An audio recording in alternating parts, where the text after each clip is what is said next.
Kadang-kadang ada orang ketika mereka diet tujuannya supaya kolesterolnya turun. Begitu kolesterol turun sekali, ini cirinya.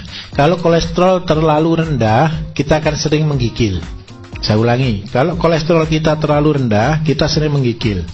Bagaimana ngetesnya kolesterol itu tinggi atau rendah kalau tanpa uji lab? Kalau masuk di ruangan ber-AC, kalau kita bisa di suhu 25 derajat Celcius, bisa tidur tanpa selimut, bisa tidur tanpa kedinginan, itu berarti kolesterol kita normal. Tetapi ketika kolesterol kita tinggi, kita minta suhu lebih dingin lagi baru bisa tidur. Jadi kadang-kadang ada orang tidak bisa tidur kalau tidak pakai kipas angin, tidak bisa tidur kalau tidak buka baju. Itu sudah salah satu ciri kolesterolnya dia pasti tinggi. Ini saya ajari ngecek kolesterol tanpa uji lab. Tetapi ketika nyenengan tanpa pakai apa-apa tapi pagi-pagi menggigil kedinginan karena suhu sebenarnya biasa saja, itu sebenarnya kolesterol sudah normal. Tapi dampak sakit dari kolesterol itu bisa macam-macam. Gara-gara kolesterol bisa ke jantung. Gara-gara kolesterol bisa tensi menjadi tinggi, tekanan darah menjadi tinggi. Terus yang ketiga, gara-gara kolesterol kita itu bisa sakit asam urat. Asam urat, kolesterol, mah, itu penyakit sepele. Tapi saya katakan jujur, 3 penyakit ini tidak ada obatnya. Saya ulangi, 3 penyakit ini sampai hari ini kalau jenengan pakai obat medis, ini tidak ada obatnya. Karena itu saya selalu bilang kita harus hidup sehat di sini. Jenengan kalau mendengarkan saya waktu di radio, saya selalu tekankan untuk GHS, gaya hidup sehat. Kenapa kok ini penting sekali? Sekali orang kena kolesterol, seumur hidup dia terikat dengan obat. Sekali orang kena asam urat, seumur hidup dia butuh obat. Nah, karena itu mari betul-betul diperhatikan supaya ini betul-betul lebih pas seperti itu ya.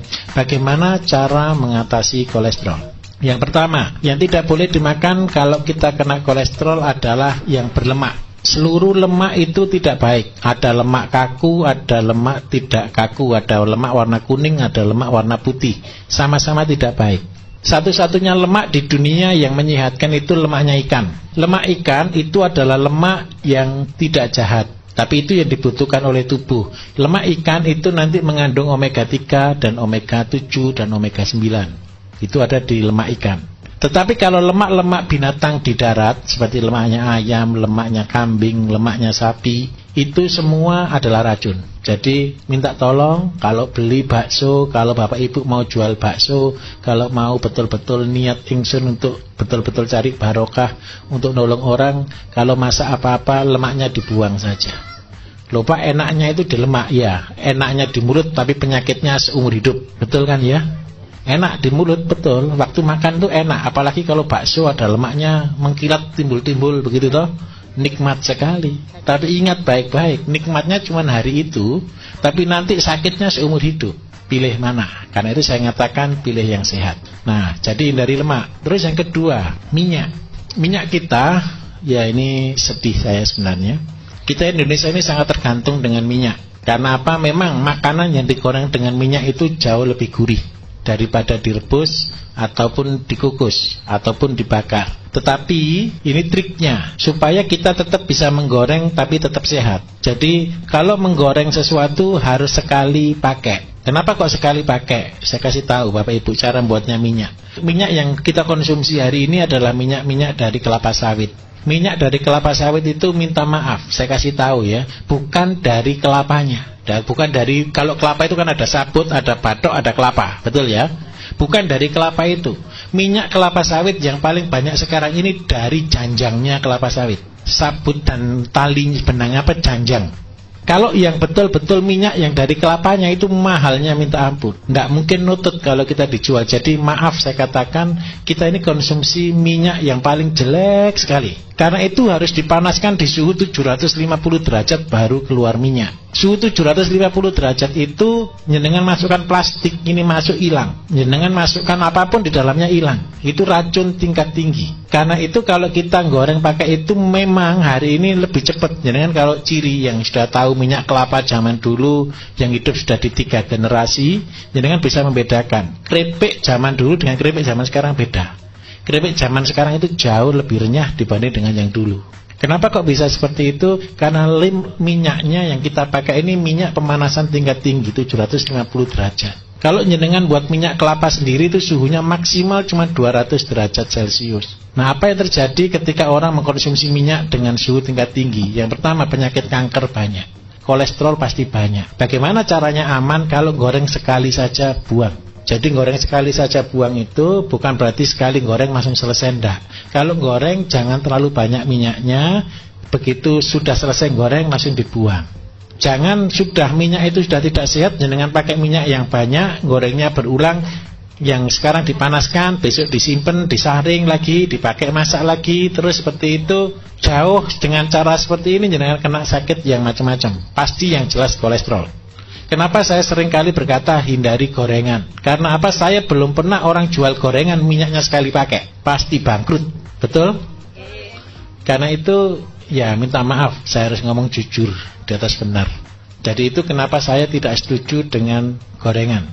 Terus yang ketiga, hindari kerupuk. Kenapa kok kerupuk? Kerupuk itu bahannya cuma ada 3, saudara, yang paling penting. Ada tepung, ada minta maaf, ada penyedap, ada garam. Terus yang ketiga digoreng pakai minyak. Nah, minyak aja sudah sumbernya penyakit, ditambah garam dan penyedap, ini juga sumbernya penyakit. Karena itu ya memang enak. Baru di Jawa ini loh saudara, kita bisa makan ikan kerupuk. Yang hebat lagi satu, saya di pulau-pulau seluruh Indonesia saya sudah datangi, hanya orang Jawa yang makan kerupuk. Ini konyol. Udah enak, memang enak. Di luar Jawa tidak ada ikan kerupuk. Ikan itu ikan laut kan gitu toh. Hanya di Jawa ini ada ikan tempe dan ikan kerupuk. Duh, iya, ikan tahu. Bukan saya anti kerupuk, tidak. Alangkah baiknya kita cari yang sehat. Boleh kerupuk goreng pasir gitu ya, cari yang bagus. Terus yang kedua, kalau usahakan tanpa penyedap dan tanpa garam yang tinggi. Nah, kolesterol itu penting. Jadi lemak, terus gorengan, terus sama kerupuk itu yang utama. Nah, setelah 3 ini kita tidak konsumsi, tapi kalau dulunya sudah terlanjur sakit, maka keraknya, lemaknya itu nempel di pembuluh darah. Ketika nempelnya di pembuluh darah itu sangat mengganggu untuk yang pertama adalah kelancaran peredaran darah. Ketika darah ini tidak lancar, maka penyakit mengikuti. Kalau kolesterolnya tinggi, biasanya asam uratnya ngikut tinggi. Kalau sudah asam urat dan kolesterol tinggi, maka tensinya ikut tinggi. Setelah tensinya ikut tinggi, tahu-tahu jadi stroke. Nah, kalau sudah terlanjur seperti itu, bagaimana cara mengobatinya? Yang pertama, kita harus banyak minum air putih. Kalau sudah tahu kena kolesterol, minum air putihnya betul-betul minimal 1,5 liter. Sampai kencing kita betul-betul berwarna bening, bukan berwarna kuning, bukan berwarna coklat. Kalau jenengan waktu pipis itu sudah warnanya kayak teh, itu betul-betul kondisi parah. Itu pasti kalau pipis sudah panas. Kalau sudah pipis sudah panas, itu sudah tanda kutip besok kalau kerja bawa air, kemana-mana sangu air, tidak apa-apa. Kayak anak TK lagi tidak apa-apa, sangu air. Kadang-kadang kenapa? Bukan karena mahalnya air, malesnya beli air. Iya toh, kadang-kadang kan seperti itu kan. Mending kok gitu, kadang-kadang di rumah aja mau minum aja kadang-kadang malas kok. Jadi lebih baik airnya dibawa kemana-mana biar ingat. Jadi kalau bisa berapa banyak 1 botol yang isi 1,5 liter, ketika minum bawa itu kemana-mana langsung diminum terus. 1 hari minimal harus habis 1 botol. Terus yang kedua, jalan satu-satunya untuk membersihkan lemak di dalam peredaran darah, kita harus makan makanan-makanan yang mengandung lemak pengurai. Lemak pengurai itu ada di mana? Lemak pengurai yang pertama, bagi kolesterol, usahakan makan buah yang mengandung lemak. Contohnya apokat. Jadi Bapak Ibu yang penderita kolesterol, usahakan 1 minggu bisa makan apokat minimal 1 kali. Syukur-syukur bisa 2 kali. Itu untuk membakar. Jadi lemak yang baik itu untuk melawan lemak yang tidak baik. Kemudian yang kedua, harus dibuka salurannya. Membuka salurannya itu dengan cara apa? Paling gampang ada 2. Kenapa sih saya sarankan 2? Kalau bahan dari luar negeri banyak sekali, tapi 2 tanaman yang saya pakai andalan itu seledri dan kacang panjang. Itu sudah luar biasa. Saya kasih kesaksian Bapak Ibu. Teman saya gagal ginjal, sudah setiap minggu dia sudah cuci darah sudah 2 kali. Kemudian dia betul-betul taat. Jadi dia betul-betul taat melakukan semuanya. Terus saya resume, saya kasih petunjuk untuk dia pakai 1 hari 1 ikat seledri diminum 1 hari. 1 hari. Jadi dalam waktu 6 bulan dia sudah lepas dari cuci darah sama makan sukun. Itu sepele. Mungkin Bapak Ibu sudah sering kali dengar ini. Cuman satu kadang-kadang tidak taatnya itu loh. Ketika jenengan taat, saya yakin pasti berhasil. Dan harusnya ketika jenengan mengikuti apa yang saya ajarkan di radio, semuanya sudah pinter semua. Jadi minta maaf, jangan jadi dukun tapi jangan jadi dukun, jadilah manusia sehat. Jadi kan semua resep kan ada di sana. Itu tadi.